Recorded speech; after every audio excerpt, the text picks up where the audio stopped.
चलो, हम लोग यूपी बोर्ड क्लास 9th में केमिस्ट्री का चैप्टर 1 पढ़ रहे हैं। तो आज का जो हमारा टॉपिक है, यह हमारा टॉपिक है क्या पदार्थ अपनी अवस्था बदल सकते हैं, यानी क्या पदार्थ ठोस अवस्था से द्रव अवस्था में, द्रव अवस्था से गैस अवस्था में परिवर्तन हो सकता है। तो तुमने पिछले कक्षाओं में यह पढ़ा है कि जितने भी मैटर होते हैं वो अपने स्टेट को चेंज कर सकते हैं, यानी सॉलिड से लिक्विड, लिक्विड से गैस और गैस से फिर सॉलिड, ऐसा चेंज हो सकता है। तो हम लोग इसको जानते हैं कि all the matter can change its state, यानी सभी मैटर अपना स्टेट चेंज कर सकते हैं, अपनी अवस्था परिवर्तन कर सकते हैं। लेकिन हम लोगों ने कभी इस पर ध्यान नहीं दिया कि अवस्था परिवर्तन करते समय हम लोगों को पता है कि सभी पदार्थ छोटे कणों से मिलकर बने होते हैं, तो उनके कणों के अंदर क्या होता है इस पर हम लोगों ने आज तक ध्यान नहीं दिया, क्योंकि हम लोग का दिमाग अभी तक उतना विकास नहीं किया था। तो अब हम लोग यह नहीं पढ़ेंगे कि पदार्थ की अवस्था परिवर्तन होता है कि नहीं। यह तो हमको पहले से पता है कि हाँ सभी पदार्थ अपनी अवस्था बदलते हैं, पता है ना कि भाई बर्फ से पिघल के क्या बन जाएगा, पानी, पानी को गर्म करो तो क्या बन जाएगा, भाप। तो अवस्था बदल रहा है, ठोस से क्या हुआ, द्रव, द्रव से क्या हुआ। इसमें हमें कोई दिक्कत नहीं है, एकदम से बैठ जाओ, ठीक। तो सभी पदार्थ अपनी अवस्था बदल सकते हैं, यह हम लोग को पता है। लेकिन हम लोगों ने कभी इस पर गौर नहीं किया कि अवस्था परिवर्तन समय पदार्थ के कणों में क्या होती है। कुछ प्रश्नों का उत्तर हम इसमें पहले जानेंगे, उसके बाद लोग आगे देखें समझेंगे। तो देखो, पहला प्रश्न, अवस्था बदलने के दौरान पदार्थ के अंदर क्या होता है। जैसे पदार्थ है, बर्फ है, बर्फ के अंदर क्या होता होगा, बर्फ के अंदर क्या कण ही पिघल जाते होंगे, क्या कण जैसे पानी बन जाते होंगे। पदार्थ के अंदर क्या होता होगा, हम लोग को तो पता है कि बर्फ से पानी क्या बन गया, पानी, लेकिन उसके अंदर क्या होता है आज तक हम लोगों ने नहीं सोचा। तो यहाँ पर हम लोग वही समझना है कि अवस्था परिवर्तन के दौरान पदार्थ के अंदर क्या होता है, पहला प्रश्न। दूसरा, अवस्था परिवर्तन से पदार्थ के कणों पर क्या प्रभाव पड़ता है, पदार्थ के कण पर क्या इफेक्ट होता है, यह हम लोग समझेंगे। बस में रहे कि अवस्था मान लो सॉलिड से चेंज हो रहा है लिक्विड में, लिक्विड से चेंज हो रहा है किसी में, गैस में, तो उनके कणों पर क्या इफेक्ट हो रहा है। क्या उनके कण मर जा रहे हैं, क्या उनके कण बड़े हो जा रहे हैं, छोटे हो जा रहे हैं, कणों पर क्या इफेक्ट होता है, ये हमें समझना है। उससे पहले हम देख लेते हैं कि पदार्थ की अवस्था परिवर्तन करने के क्या क्या कारण हो सकते हैं। इन प्रश्नों का उत्तर हम लोग देखेंगे, लेकिन हमें समझ लेते हैं कि अवस्था परिवर्तन करने के दौरान पदार्थ मतलब किस कारण द्वारा पदार्थ की अवस्था परिवर्तन करते हैं। तो दो कारण आते हैं। एक कारण आता है ताप परिवर्तन, यानी किसी भी ऑब्जेक्ट का, मैटर का अगर हम टेम्परेचर में चेंज करें, क्या करेंगे, टेम्परेचर में चेंज करेंगे तो वह अपने स्टेट को चेंज करेगा। बात समझ रहा है। या तो हम उस पर क्या करें, उस पर प्रेशर चेंज करें, क्या चेंज करें, प्रेशर, तो भी वो अपने स्टेट को चेंज करेगा। तो there are two reason so that the matter can change its state. यहाँ पर दो कारण है जिसके कारण मैटर अपने स्टेट को चेंज कर सकता है। पहला, change in temperature, change in pressure, ताप में परिवर्तन तथा दाब में परिवर्तन। तो पदार्थ की अवस्था के परिवर्तन ये कितने कारण हुए हैं, दो, ताप परिवर्तन तथा दाब परिवर्तन। ताप में परिवर्तन करेंगे तब भी वो अपनी अवस्था को बदलेगा, दाब में परिवर्तन करेंगे तब भी अपनी अवस्था को बदलेगा। ये समझ में आ रहा है। अब हम लोग समझेंगे, इन प्रश्नों का उत्तर पता करने का कोशिश करेंगे। इसको लिख लो।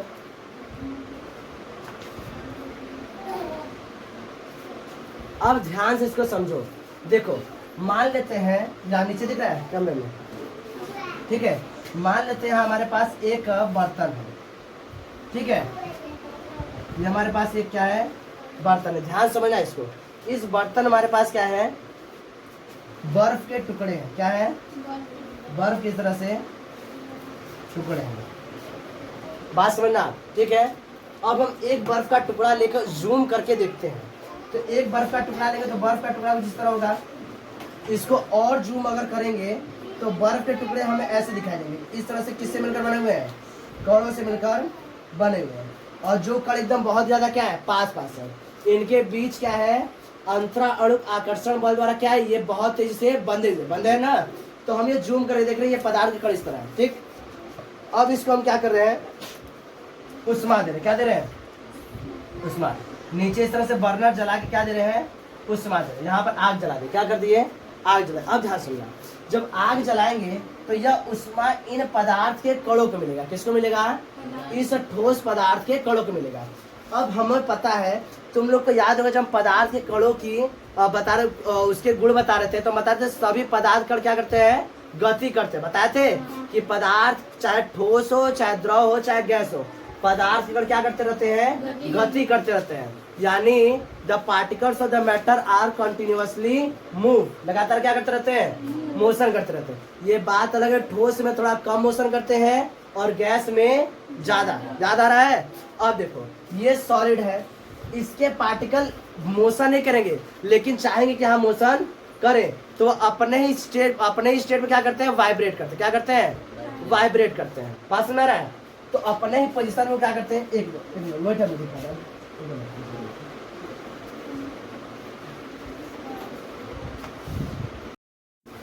ध्यान समझो। तो पदार्थ के कण अपने ही गति पर क्या कर रहे हैं? अपने ही स्थान पर गति तो करना चाह रहे हैं, लेकिन इनके बीच अंतराणु का आकर्षण बल इतना ज्यादा है कि वह गति न करके क्या कर रहे हैं? बस अपने जगह पर ऐसे से वाइब्रेट कर, क्या कर रहे हैं? अपने ही जगह पर क्या कर रहे हैं? वाइब्रेट कर रहे हैं, यानी कि कंपन कर रहे हैं। बस अपनी जगह पर इसे वाइब्रेट कर रहे हैं। बात सुना रहा है? अब देखो इनको गति कराने के लिए हमें क्या करना होगा? ऊर्जा देना होगा। क्या देना होगा? ऊर्जा।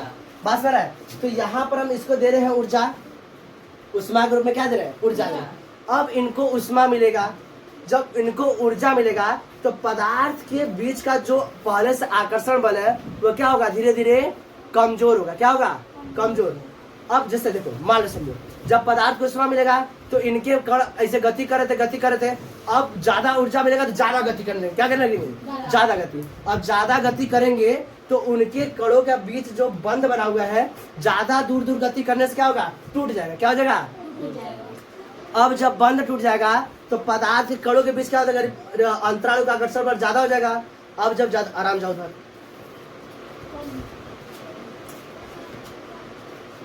ठीक? तो चलिए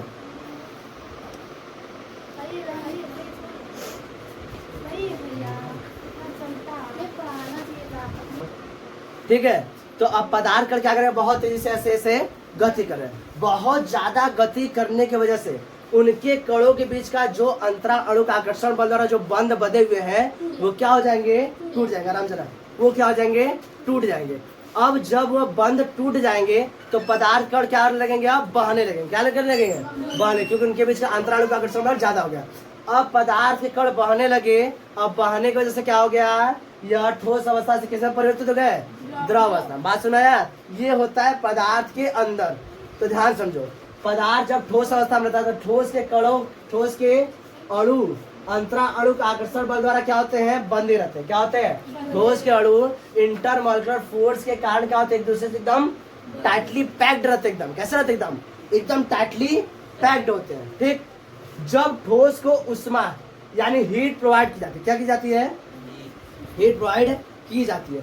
तो हीट प्रोवाइड करने की वजह से जो उसके जो मॉलिक्यूल्स रहते हैं, जो पार्टिकल्स रहते हैं, वो उनको क्या मिलता है? Kinetic energy. देखो यहाँ से देते हैं हीट और उनको मिलेगा, वो किस फॉर्म में स्टोर करेंगे? काइनेटिक एनर्जी के फॉर्म में। कौन से फॉर्म में? Kinetic energy. याद रखना, उनको जब मिलेगा तो गति करने के कारण जो मतलब जिस ऊर्जा के द्वारा वो लोग गति करते हैं उस ऊर्जा क्या बनेंगे? Kinetic energy. हिंदी में गतिज ऊर्जा। गति कराने वाली ऊर्जा को गतिज ऊर्जा। बात समझ रहा है? तो उनको क्या मिलेगा? Kinetic energy. बात समझ रहा है? तो अब बताओ, जब ठोस को उष्मा दी जाती है, क्या दी जाती है? हीट। हीट देने पर अणुओं की गतिज ऊर्जा यानी काइनेटिक एनर्जी क्या हो जाएगी? इंक्रीज हो गए, बढ़ जाएगी। ऐसे तो वाइब्रेट तो कर रहे थे, उनके पास काइनेटिक एनर्जी थी लेकिन कम थी। जैसे ही हीट मिलेगा काइनेटिक एनर्जी क्या होने लगेगी? बढ़ने लगेगी। अब काइनेटिक एनर्जी बढ़ते बढ़ते बढ़ते बढ़ते बढ़ती जाएगी तथा पदार्थ और तेजी से कंपन कर लेंगे। क्या करने लगेगा? और तेजी से कंपन कर लेंगे, जिससे कणों के बीच की दूरी बढ़ने लगेगी। क्या होगी? कणों के बीच की दूरी बढ़ने लगेगी। ठीक? और कणों के बंध क्या हो जाएंगे? टूट जाएंगे। क्या हो जाएंगे? टूट जाएंगे। अब ये अणु स्वतंत्र हो गए। अब टूट गया, अब कोई पकड़ने वाला है नहीं है। अब कोई पकड़ने वाला है? अब ये क्या करेंगे? अपने मन से कहीं भी मोशन यानी गति करने लगेंगे। तो अब ये अणु स्वतंत्र होकर बहने लगते हैं, अर्थात ठोस द्रव में परिवर्तित हो जाता है। बात समझ में आया? ये पढ़ा लिखो इसको।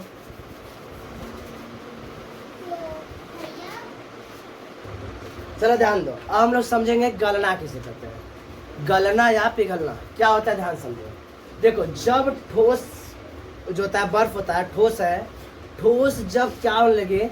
पिघल के किस में बदलने लगे? द्रव में। किस में बदलने लगे? द्रव में। तो जब ठोस द्रव में बदलता है, जब ठोस द्रव में बदलता है तो उसी प्रक्रिया क्या बोलते हैं हम लोग, गलना बोलते हैं। बदल गया तब नहीं, जब बदलता है। तो जैसे मान लो ठोस है तो धीरे धीरे ना बर्फ पानी में पिघलता है कि इकट्ठे अभी बर्फ में तुरंत पानी बन गया, कि कुछ उसको समय लगता है। ठोस है, धीरे धीरे पिघल क्या बनेगा, पानी बनेगा। तो वह प्रक्रिया जिसमें पदार्थ एक निश्चित ताप तथा वायुमंडलीय दाब पर ठोस अवस्था से द्रव अवस्था में परिवर्तित होता है। क्या बताओगे कि वह प्रक्रिया है जिसमें एक निश्चित ताप तथा निश्चित वायुमंडलीय दाब पर ठोस अवस्था से द्रव अवस्था में बदलता है, उसी प्रक्रिया क्या बोलते हैं हम लोग, गलना। क्या बोलते हैं, गलना बोलते हैं। बात सुना रहा है। अब यह हो रहा है तो एक निश्चित ताप पर होता है। किस पर होता है, एक निश्चित ताप पर।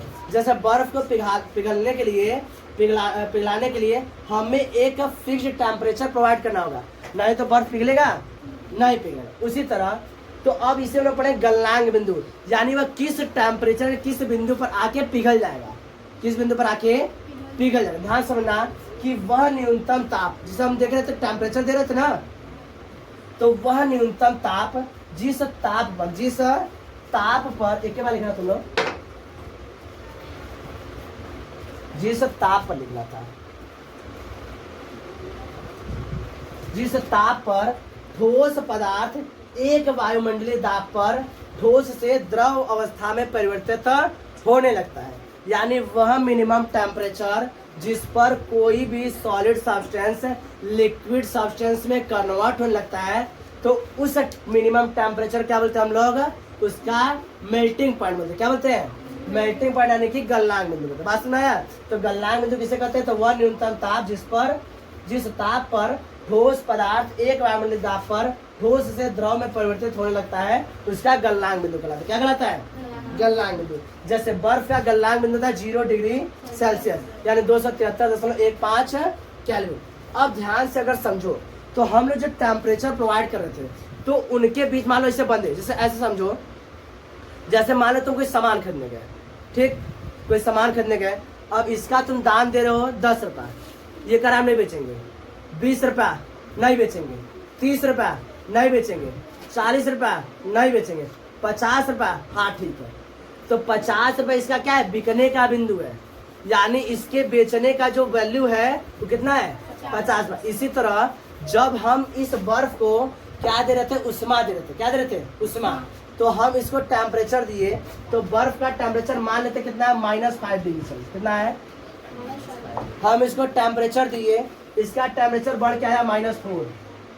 अभी भी है बर्फ में, किसमें, -3 बर्फ में, -2 -1 0 पर आके पिघलने लगेगा। क्या करने लगेगा, मतलब इनके बीच इस ठोस अवस्था जो है, इसके अणुओं के बीच का आकर्षण बल यहाँ पर आके खत्म हो गया, यानी कि 0 डिग्री सेल्सियस के ठोस के अणुओं के बीच का आकर्षण बल खत्म हो गया। तो यही ताप यह दिखाता है कि उनके ठोस के अणुओं के बीच के बल की माप को दिखाता है, कितना उसका बल लगा हुआ है। तो क्या बताओगे, किसी भी ठोस का गलनांक बिंदु उसके कणों के बीच के आकर्षण बल की माप को रिप्रेजेंट करता है। कितना माप है, तो 0 डिग्री सेल्सियस के बराबर इसका क्या है, माप है। बात समझ आ रहा है, तो ये लिख लो, गलना समझ आया, गलनांक बिंदु किसी का समझ आया। तो किसी भी ठोस का गलनांक बिंदु उसके कणों के बीच के आकर्षण बल की माप को ही दिखाता है। बात समझ आ रहा है, ये बड़ा लिख लो।